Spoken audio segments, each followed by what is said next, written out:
So there are definitely some do's and don'ts when you are having circle time with young children.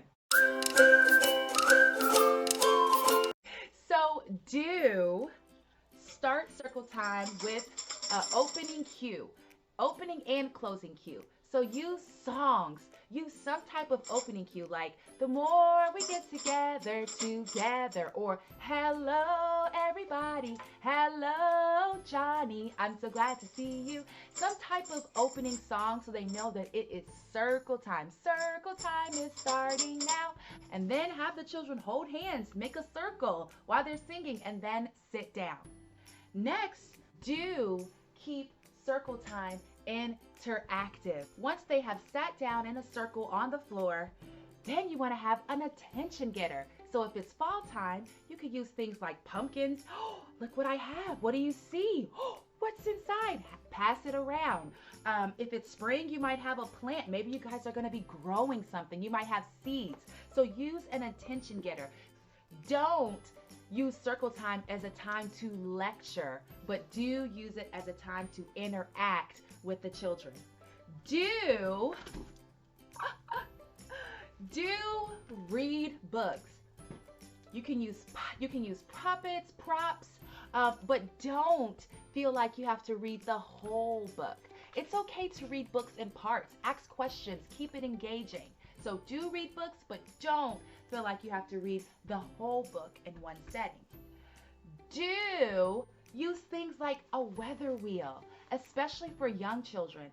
And if you have children that are showing readiness for a calendar, you can use a simple calendar, something that's easy to put the month on, to talk about the season, maybe even tell the temperature using this thermometer, holidays that are coming up, things that children would be excited about that are relevant to their lives, even having someone come up and say how they're feeling, or having each child choose what they're feeling. And you can add the weather, have a weatherman come up and put the weather up there, but keeping the calendar simple. Some children may not be ready for concepts like yesterday was, today is, and tomorrow will be. Don't feel like that you have to use a full-blown calendar every time you teach.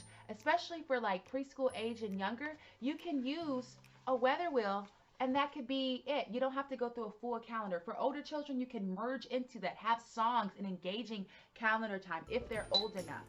And then the last one is do keep circle time short. A lot of early childhood experts recommend to add 2 or 3 minutes to the child's year of their age. So if they're 2 years old, 4 minutes. If they're 5 years old, 10 minutes. And I mean, you're gonna have children that are gonna have, trouble sitting sometimes. There are gonna be challenges. So sometimes teachers have used Benny bags, fidget toys for those children, but keep it short. Remember that circle time is like your kickoff for the day.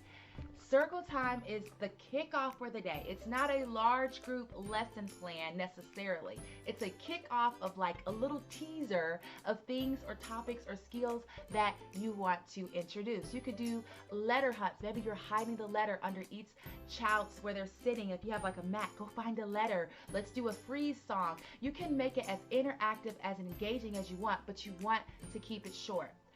Do remember that anytime you're doing large group activities, it's always a good time to remember to go over your expectations. So watchful eyes, listening ears, or eyes are watching, ears are listening. That is a great opportunity to just remind children before you go into that large group activity like a circle time that these are the expectations, and that can help cut back on some of those wigglies and some of those shakes they need to shake their sillies out. Let me know right now in the chat below, what are some circle time tools and tips that you saw today that you're going to use at your next circle time? What are some things that's been working and not working? Let's talk about it in the chat below. See you guys again another time. Bye.